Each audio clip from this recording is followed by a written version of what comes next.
আপনি কি জানেন জিও ব্যাগে করলা ও বরবটি চাষ করা খুব সহজ এবং লাভজনক। আজকের ভিডিওতে দেখাবো কিভাবে খুব কম জায়গায় এই দুটি সবজি চাষ করবেন। চলুন শুরু করা যাক। প্রথমে আমি নিয়েছি একটি জিও ব্যাগ। এই ব্যাগগুলো বারান্দা বা ছাদে চাষের জন্য একদম পারফেক্ট।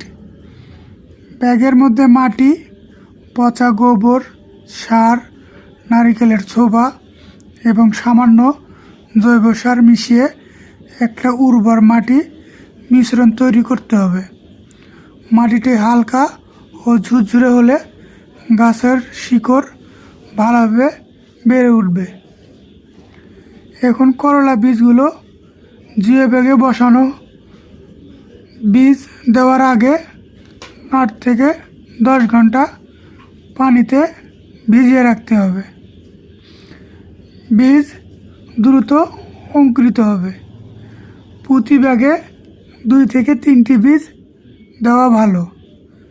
এরপর হালকা মাটি দিয়ে ঢেকে দিন এবং সামান্য পানি দিন। বরবটির বীজও এইভাবে রোপণ করতে হবে।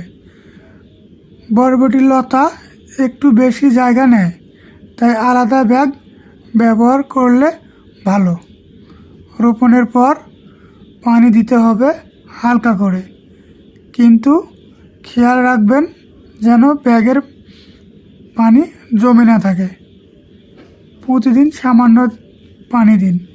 ব্যাগগুলো এমন জায়গায় রাখুন যেখানে পর্যাপ্ত রোদ আসে।